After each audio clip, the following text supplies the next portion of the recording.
नमस्कार। आज के इस विश्लेषण में हम हिंदी साहित्य के महान व्यंग्यकार हरिशंकर परसाई जी की एक बेहद दिलचस्प और क्लासिक कहानी सदाचार का तावीज़ पर गहराई से चर्चा करने वाले हैं। देखा जाए तो ये कोई आम कहानी नहीं है, बल्कि ये एक ऐसे राज्य की बड़ी ही व्यंग्यात्मक तस्वीर पेश करती है जो अपनी ही कमियों को समझने में पूरी तरह से नाकाम रहता है। तो चलिए, एक गंभीर लेकिन मज़ेदार अंदाज में इस व्यंग्य के पर्दों को हटाते हैं और समझते हैं कि कैसे ये कहानी सत्ता और व्यवस्था की खामियों पर बिल्कुल सटीक चोट करती है। अब जरा कहानी की शुरुआत में राजा के इस हास्यास्पद सवाल को सुनिए। वो कहते हैं, वो सूक्ष्म है, अगोचर है और सर्वव्यापी है, तो क्या भ्रष्टाचार ईश्वर है? मतलब सोच कर देखिए, राजा को जब बताया जाता है कि भ्रष्टाचार हर जगह है पर दिखाई नहीं देता, तो वो इसे बिल्कुल शाब्दिक रूप में ले लेते हैं और सीधे ईश्वर से इसकी तुलना कर बैठते हैं। ये बयान इस बात का बेहतरीन उदाहरण है कि कैसे सर्वोच्च पदों पर बैठे लोग अक्सर जमीनी हकीकत और व्यवस्था की असल सड़ान से पूरी तरह अनजान होते हैं। भाग एक राज्य और भ्रष्टाचार। चलिए इस पूरी कथा की शुरुआत देखते हैं। कहानी बड़ी ही अजीबोगरीब स्थिति से शुरू होती है। राज्य में अचानक शोर मचता है कि भ्रष्टाचार फैल गया है, लेकिन राजा ने तो इसे कभी देखा ही नहीं। इसलिए वो दरबारियों को आदेश देते हैं कि जाओ भ्रष्टाचार का कोई भौतिक नमूना पकड़ कर लाओ। अब दरबारियों का जवाब सुनिए, वो कितना दिलचस्प है। वो कहते हैं कि उनकी आंखें राजा की महानता देखने की इतनी आदी हो चुकी हैं कि उन्हें भ्रष्टाचार जैसी बारीक और छोटी चीज दिखाई ही नहीं देती। परसाई जी ने यहाँ चाटुकारिता पर जो तंज कसा है वो वाकई कमाल का है। ये साफ दिखाता है कि कैसे दरबारी अपनी चापलूसी से शासक को सच्चाई से मीलों दूर रखते हैं। भाग 2, विशेषज्ञ और सर्वव्यापी बीमारी। दरबारियों की इस चालाकी के बाद एक विशेष विशेषज्ञ जाति को बुलाया जाता है। ये एक्सपर्ट्स 2 महीने की कड़ी छानबीन करते हैं और फिर राजा को बताते हैं कि हुजूर, भ्रष्टाचार को हाथ से पकड़ा नहीं जा सकता, ये सूक्ष्म है और हर जगह है। पर सबसे डराने वाली बात वो ये कहते हैं कि भ्रष्टाचार तो स्वयं महाराज के सिंहासन में भी मौजूद है। वो साबित करते हैं कि सिंहासन पर रंग करने का जो बिल पास हुआ था वो असल में दुगने दाम का था और आधा पैसा तो बिचौलिए खा गए। वे बिल्कुल स्पष्ट कर देते हैं कि इसका मूल कारण सरकारी ठेकों की व्यवस्था है। हालांकि विशेषज्ञ बहुत ही सामान्य सी बात बताते हैं, लेकिन राजा इससे बुरी तरह डर जाते हैं, क्योंकि इससे साबित हो जाता है कि बीमारी लोगों में नहीं बल्कि खुद इस पूरे सिस्टम में है।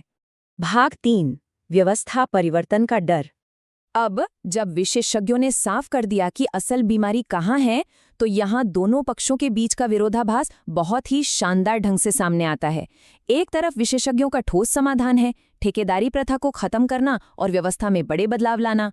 वहीं दूसरी तरफ दरबारियों की प्रतिक्रिया देखिए, वो पूरी तरह से डरे हुए हैं। वे बहाना बनाते हैं कि पुरानी व्यवस्था को उलटने पलटने से नई मुश्किलें खड़ी हो जाएंगी। असल में वे अपनी सुविधा और यथास्थिति को खोना नहीं चाहते।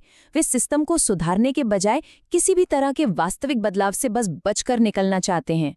इस पूरी बहस का राजा पर क्या असर होता है? इन जटिल योजनाओं के बारे में सोच सोचकर राजा की नींद ही उड़ जाती है। उनका स्वास्थ्य बिगड़ने लगता है। मतलब कुछ ठोस काम करने का विचार ही उन्हें बीमार कर देता है। इसलिए पूरी नौकरशाही यही चाहती है कि बिना कोई उलटफेर किए बस कोई ऐसी तरकीब या कोई जादू मिल जाए जो भ्रष्टाचार को रातों रात खत्म कर दे। ये उन व्यवस्थाओं पर एक बहुत ही तीखा प्रहार है जो मूल समस्याओं को सुलझाने के बजाय हमेशा शॉर्टकट की तलाश में रहती हैं। भाग 4, सदाचार के लिए सरकारी ठेका। यहीं से कहानी अपने सबसे मजेदार मोड़ पर आती है। तो जब सिस्टम सुधारने से साफ इनकार कर दिया जाता है, तब दरबार में एक साधु को पेश किया जाता है। वो अपने साथ सदाचार का तावीज लेकर आता है। ये एक ऐसा चमत्कारी तावीज है जो कथित तौर पर आत्मा की बेईमान आवाज का गला घोंट देता है और इसमें से ईमानदारी के स्वर निकलते हैं। साधु बड़े ही गर्व से बताता है कि उसने इसका प्रयोग एक कुत्ते पर किया है और इसे गले में बांधने के बाद कुत्ते ने रोटी चुरानी बंद कर दी। सोचिए, इंसान की नैतिकता और ईमानदारी को एक जादुई धागे से नियंत्रित करने का ये विचार, ये व्यंग की बिल्कुल पराकाष्ठा है। अब नैतिकता के इस नए व्यापार को समझिए। राज्य में तावीज बनाने के लिए सरकारी खजाने से एक पूरा कारखाना ही खोल दिया जाता है। साधु महाराज को तुरंत 5 करोड़ रुपए का भारी भरकम एडवांस दे दिया जाता है और उन्हें ही कारखाने का जनरल मैनेजर बना दिया जाता है। विडंबना देखिए, भ्रष्टाचार मिटाने की इस मुहिम को ही एक बड़े सरकारी ठेके में बदल दिया जाता है। वही ठेकेदारी प्रथा जिसे विशेषज्ञों ने भ्रष्टाचार की जड़ बताया था, अब साधु को राज्य में ईमानदारी लाने का पूरा एकाधिकार और ठेका मिल जाता है। इसके बाद क्या था, देखते ही देखते लाखों की संख्या में तावीज बन जाते हैं और एक सरकारी आदेश जारी होता है कि हर कर्मचारी इसे अपनी भुजा पर बांधेगा। सरकार अब पूरी तरह से संतुष्ट है। उन्हें सच में लगता है कि एक बेहद जटिल आर्थिक और ढांचागत समस्या को सिर्फ बाह पर एक धागा बांधने का आदेश देकर हमेशा के लिए सुलझा लिया गया है। ये प्रशासनिक खोखलेपन की एक बहुत ही सटीक तस्वीर है। भाग 5, महीने की 31 तारीख, भ्रम और हकीकत। चलिए अब देखते हैं कि ये पूरी स्थिति कैसे करवट लेती है। राजा ये देखने के लिए वेश बदल कर निकलते हैं कि क्या उनका 5 करोड़ का निवेश वास्तव में काम कर रहा है या नहीं। दूसरे महीने में जब विशेषज्ञों की रिपोर्ट धूल फाक रही होती है, राजा महीने की 2 तारीख को एक कर्मचारी के पास जाते हैं और उसे रिश्वत देने की कोशिश करते हैं। कर्मचारी तुरंत मना कर देता है। पर जब वही राजा महीने की 31 तारीख को वापस जाते हैं, जब कर्मचारी का वेतन पूरी तरह से खत्म हो चुका होता है, तो वो आराम से रिश्वत स्वीकार कर लेता है। ये घटना जादुई तावीज की विफलता और एक आम इंसान के मासिक बजट की कठोर वास्तविकता को एकदम आमने सामने लाकर खड़ा कर देती है।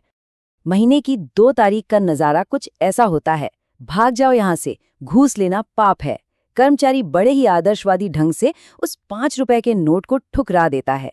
राजा तो ये देखकर फूले नहीं समाते कि तावीज ने कमाल कर दिया।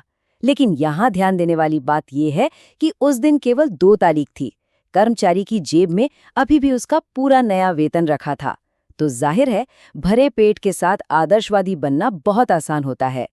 लेकिन कहानी का असली पंचलाइन तब आता है जब राजा 31 तारीख को उसी कर्मचारी को रिश्वत लेते हुए रंगे हाथों पकड़ लेते हैं। राजा हैरानी से उस तावीज के पास कान लगाते हैं तो जानते हैं तावीज से क्या आवाज आ रही होती है, अरे आज 31 है, आज तो ले ले। ये साबित करता है कि इंसान की ईमानदारी या बेईमानी किसी जादुई तावीज से तय नहीं होती, बल्कि उसकी आर्थिक स्थिति और मजबूरी से तय होती है। महीने के अंत में जब पेट खाली होता है तो सारे आदर्श हवा हो जाते हैं और वो तावीज भी भ्रष्टाचार का ही समर्थन करने लगता है। भाग 6, परसाई का तीखा व्यंग। तो इस पूरी चर्चा से जो मुख्य बातें निकलकर आती हैं वो ये हैं कि इस कहानी के असली निशाने क्या हैं। पहला, नेतृत्व की वो अज्ञानता जो उन्होंने जानबूझकर ओढ़ रखी है। दूसरा, नौकरशाही का वास्तविक और जमीनी काम करने से जी चुराना। तीसरा, आध्यात्मिकता और नैतिकता का व्यापारीकरण, कि कैसे भ्रष्टाचार मिटाने के नाम पर ही एक नया भ्रष्टाचार का साम्राज्य खड़ा कर दिया जाता है। और सबसे अहम बात, आर्थिक मजबूरी हमेशा इन दिखावती और ऊपरी समाधानों पर भारी पड़ती है। परसाई जी ने एक बेहद हास्यास्पद कहानी के जरिए उस शासन प्रणाली की धज्जियां उड़ाई हैं जो असल आर्थिक सुधारों से ज्यादा दिखावे और पाखंड को तरजीह देती है। अंत में ये कहानी हमारे सामने एक बहुत ही गहरा और विचारणीय प्रश्न छोड़ जाती है। क्या अभाव और मजबूरी पर टिकी किसी व्यवस्था को महज दिखावती तावीज़ों से कभी ठीक किया जा सकता है? यह सवाल सिर्फ उस कहानी के राजा के लिए नहीं है, बल्कि आज की हमारी दुनिया के लिए भी है। विचार कीजिए कि आज की व्यवस्थाओं में वे कौन से आधुनिक तावीज़ हैं जिनका इस्तेमाल असल मुद्दों से ध्यान भटकाने के लिए किया जाता है। ज्ञानवर्धक और वास्तविक समाधानों की यह तलाश हमेशा जारी रहनी चाहिए। इस विश्लेषण में हमारे साथ जुड़ने के लिए आपका बहुत बहुत धन्यवाद।